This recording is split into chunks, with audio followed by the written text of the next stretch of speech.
Di sebuah desa kecil yang dikelilingi oleh perbukitan hijau, hiduplah seorang guru bernama Ibu Ani. Ia adalah seorang perempuan paruh baya dengan senyum yang selalu hangat, mampu meredakan kegelisahan siapapun yang berjumpa dengannya. Rumah kecilnya berada di pinggir desa, tepat di tepi ladang hijau yang membentang hingga ke kaki bukit. Setiap pagi, Ibu Ani duduk di tepi jendela kamarnya, menatap ladang itu sambil menyeruput secangkir teh hangat. Ladang yang tenang seolah menjadi saksi perjalanan hidupnya. Ibu Ani mengajar di satu-satunya sekolah dasar di desa itu. Bangunan sekolahnya sederhana, berdinding papan kayu, namun penuh dengan semangat belajar dari anak-anak desa. Murid-muridnya datang dari berbagai latar belakang, kebanyakan adalah anak-anak petani yang bercita-cita ingin mengubah hidup mereka. Setiap pagi, sebelum berangkat mengajar, Ibu Ani selalu membawa sebuah kotak kayu kecil berisi buku-buku bacaan, pensil, dan alat peraga sederhana yang ia buat sendiri. Meski fasilitas di sekolah sangat terbatas, Ibu Ani tak pernah menyerah untuk memberikan pendidikan terbaik kepada murid-muridnya. Baginya, pendidikan adalah lentera yang dapat menerangi masa depan mereka. Suatu hari, saat pelajaran sedang berlangsung, seorang murid bernama Sari bertanya kepadanya, "Ibu, apakah benar kita bisa menjadi apa saja jika belajar dengan giat?"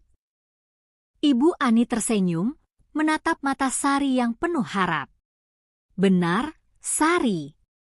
Dengan ilmu, dunia ini terasa lebih dekat. Tapi selain belajar, kita juga harus berani bermimpi dan bekerja keras untuk mencapainya." Jawaban itu membuat Sari dan teman-temannya semakin bersemangat. Namun, di balik senyum Ibu Ani, ada sebuah kekhawatiran. Ia tahu bahwa desa mereka sulit dijangkau, bahkan listrik pun hanya ada di malam hari. Buku-buku bacaan sangat terbatas, dan banyak anak-anak yang harus membantu orang tua mereka di ladang setelah pulang sekolah. Ibu Ani kemudian punya ide. Ia mulai membuat pojok baca desa di bawah pohon besar dekat sekolah. Ia mengajak warga desa untuk menyumbangkan buku bekas, dan beberapa petani yang simpati mulai membantu membangun rak sederhana dari kayu. Setiap sore, setelah mengajar, Ibu Ani duduk di pojok baca itu, membacakan cerita-cerita menarik kepada anak-anak. Lama-kelamaan, semangat belajar anak-anak desa semakin tinggi. Mereka bukan hanya membaca buku, tapi juga mulai bercerita kepada Ibu Ani tentang mimpi-mimpi mereka, menjadi dokter, insinyur, guru, bahkan pilot. Pojok baca itu menjadi tempat berkumpul, tempat berbagi mimpi, dan tempat menanam harapan. Pada suatu musim panen, para petani desa memutuskan untuk memberikan sebagian hasil panennya sebagai ucapan terima kasih kepada Ibu Ani. Ibu Ani bukan hanya mengajarkan anak-anak kami membaca dan menulis, tapi juga memberi kami harapan, ujar Pak Rahmat, salah satu petani.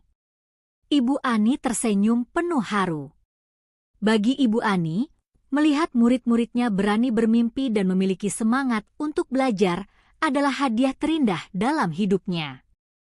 Dengan ketulusan hati dan usaha yang tak kenal lelah, ia telah menjadi lentera kecil yang menerangi desa itu, membawa harapan baru bagi masa depan anak-anaknya.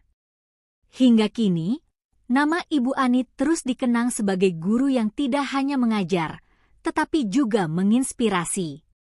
Di bawah langit biru dan perbukitan hijau, cerita tentang Ibu Ani dan pojok baca desa terus diceritakan dari generasi ke generasi.